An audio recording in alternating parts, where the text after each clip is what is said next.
you. And I said, look, don't worry about it. We'll sort it out afterwards. We'll just give you whatever you want.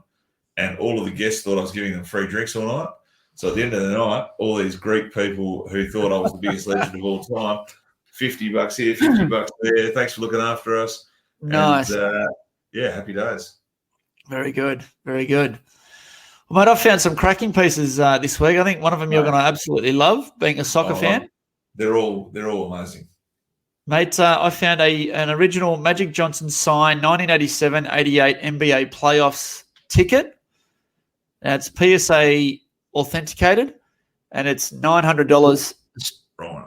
$900 Australian. I think that's a pretty good bargain, or a pretty good investment, I should say. I think, and don't forget, there's a Magic Johnson documentary coming out very similar to the Last Dance. Yeah. So I think if you've got a lazy gorilla laying around, that's a good investment. Very good investment. That ticket's in very good condition for 1987 or 1988, really, isn't it? Playoffs. I know, it's impressive. Very impressive. Next up, I've got a 2003 Messi debut game, PSA 4, Barcelona Porto. I don't know my soccer, to be honest with you, Chris. I thought you might be able to help me with this one. So that's actually a Champions League game because Barcelona and Porto don't play in the same countries. Porto is probably the biggest team in Portugal, and Barcelona are probably equally the biggest team in Spain with Madrid. There you go. So and Messi obviously being one of the greatest soccer players of all time. That's his debut match. So that's a great piece. But for $15,000, I think it's look, I can see the value there, to be honest with you. I think that'll go up once he retires or even when he passes. But that's a very unique piece that, look, if I was a huge soccer fan, I'd consider that. A lot of debates. As a huge soccer fan myself, I would say there's Messi and Ronaldo and then daylight between who's the next best player. And nearly all time, you got Pele, you got Maradona, but some of the things that Messi can do with the ball and in such a professional league, the only knock on Lionel Messi is that he always, until just recently, has played for one club. And he's always played for a very successful club. So you could say, he hasn't really had to do it to build his career. He started at 16 at Barcelona. But, look, he's an incredible player. So, buy it. Somebody buy it. Yeah, there we go. Bradley Perryman, can we call it bloody football and not soccer? We'll just call it soccer, mate. We're in Australia. Come on. We're in Australia. We've got real football, which is AFL. And then whatever James likes, rugby. Rugby where they throw the ball, but they call it football. Footy, mate.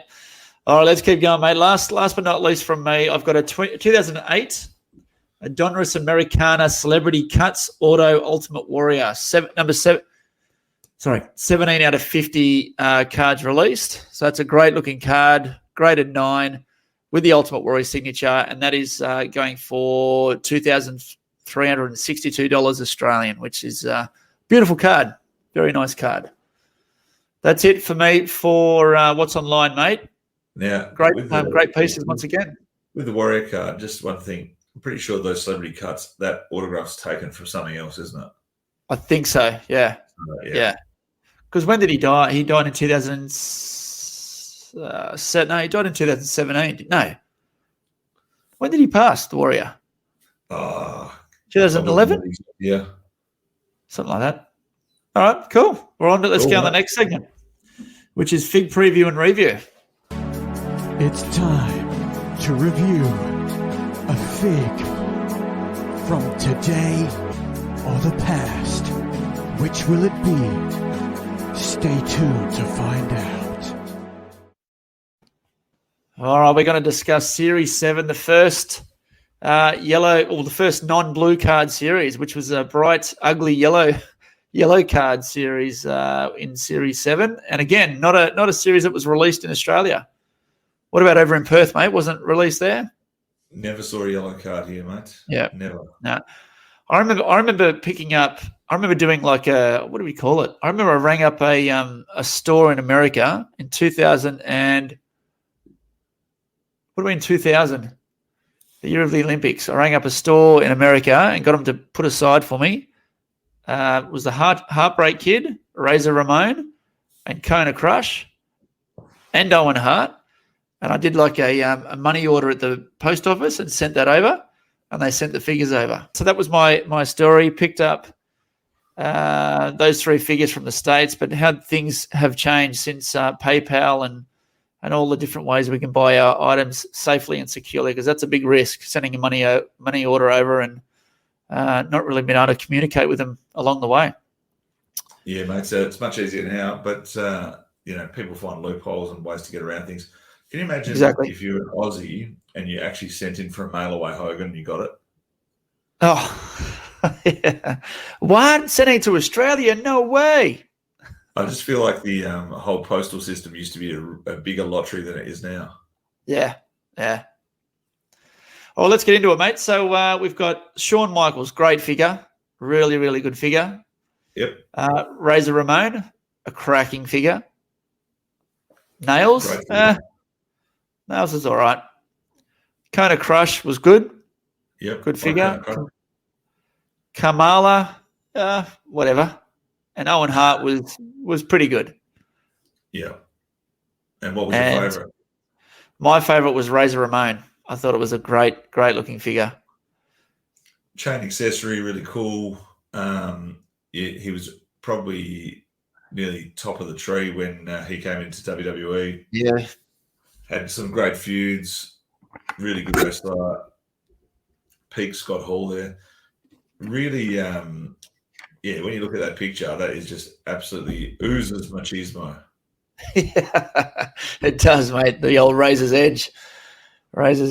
What about you, mate? What was your favourite? Look, for me, it's Owen Hart.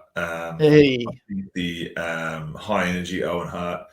Would have loved to have seen another Hasbro of Owen Hart later in the line. And look, this is probably more sentimental than it is actually about the figure. Yeah. I just think since his passing, this figure has become really iconic and just a really, really good wrestler. I love the fact that you could pair him with the Anvil and you had high energy there, and you could feud him with his brother, so that was good too. Yeah, no, it was a good release. My Owen has never been able to stand up on its own. Always got to use blue tape when I stand him up. Yeah, that's like my. I've got bushwhackers that do that. Oh, okay. Yeah, so, right. And I think it was Bushwhacker Luke who does our intro every week. He comes on live to do that intro every week. He knocked over about half of my Hasbros last weekend. That's a collective's worst nightmare, isn't it? They're all over. They didn't fall off the shelf, but they are all knocked over up on the top shelf. Oh, it's painful, mate. It's painful. Mate, can you believe we're already 7 series in? So next episode is going to be obviously Series 8. We'll have to find a new toy line to discuss after the Hasbros. So let's start thinking about that. Yeah, go to Jack's, mate. The Jack, mate, we'll be talking about them for a very long time. Yeah, longer. Coming towards the ring, Mattel, Jack's, Hasbro, LJN, Remco, Super 7. Are you looking for a store that stacks all the latest and greatest wrestling figures? Then look no further, because Go Figure Collectibles has everything you're looking for. Jeff and the team at Go Figure Collectibles are always filling the shelves with the latest releases and buying up old cherished collections to fulfill any vintage collection needs. Visit them online at gofigurecollectibles.com.au, or if you're in the Melbourne area, go check out their store at 104 Bakers Road, Coburg, North Victoria. And introduce yourself to Jeff and the team. Plus, Wrestling with Figure podcast listeners can use the code FDU5 to save 5% off your next purchase store-wide. That's Go Figure Collectibles. We love Go Figure. It moves us into our next segment, which is... Meet and greet. You never believe who I met at the shops. Who was it? I met someone at the airport. What, are you a stalker? No, I was there to pick up my mum. Yeah, right. Who'd you meet? Stone Cold Steve Austin? The Ultimate Warrior? Andre the Giant? Hulk Hogan? Did you meet CM Punk? You met the big red machine Kane, didn't you? Did you meet Mankind? Oh my God, you met Marty Jannetty. I bumped into Paul Heyman. Now we've got some crackers for this segment, Chris. And We've got next week. I might jealous. actually put myself in. Oh, really? Okay. Don't say who. I haven't met. I don't have a lot of famous people I've met, but I've got a couple. After seeing this week's entries, I reckon I can provide my own. All right. Awesome. Well, first up, we've got Steve Campbell, and I love this is a little bit outside the box. He's met Grover and the Cookie Monster. Yeah, look, which one's the Cookie Monster and which one's Steve Campbell? Steve Campbell, I've got to say, mate, you haven't that photo's about 10 years old, he said. He hasn't aged in 10 years. And I like the fact that he wore the same colour as Cookie Monster and Grover, so they all blend in together. It's a really good touch. Well, he's actually wearing a Cookie Monster and Grover T-shirt, I think. Oh, fantastic. Where would you meet the Sesame Street characters? Would it be Universal? No, wouldn't be Universal, would it? Well, we went to Singapore in 2019, just before the pandemic, and they had a big Sesame Street thing at Universal that year. Okay, might have been Universal. Now, this next one I love, absolutely love, because it's one of my top 2 favourite movies of all time. So Mick Budniak, again, sorry, Mick, if I've ballsed up your last name. He has met Ivan Drago, a.k.a. Dolph Lundgren, and he's wearing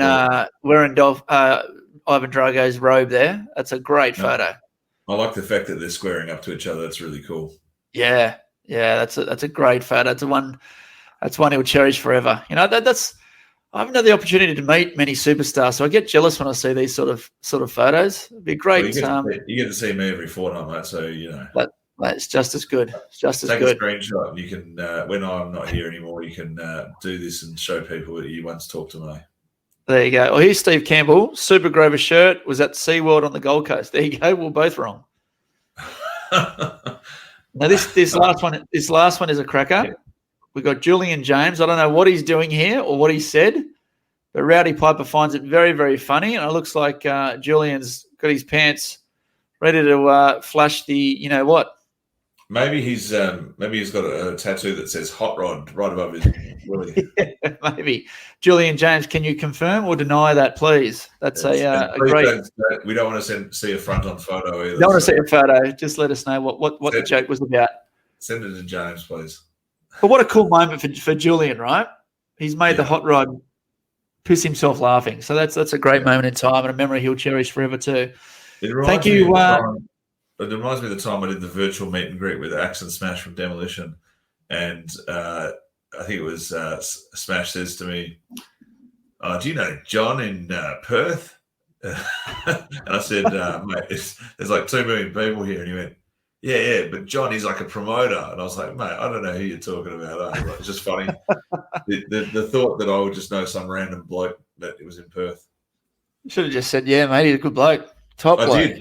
I said to him, I said, oh, yeah, he's a ripper. And he goes, oh, do you really? I said, no. And then he didn't get it, and it got a bit weird.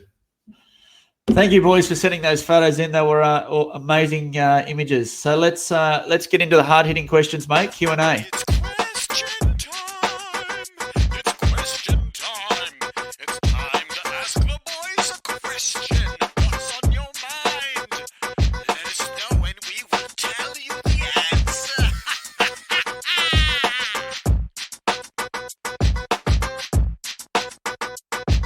So I'm just bringing up the questions here, buddy. We've got 4 to answer tonight, so a nice and quick one.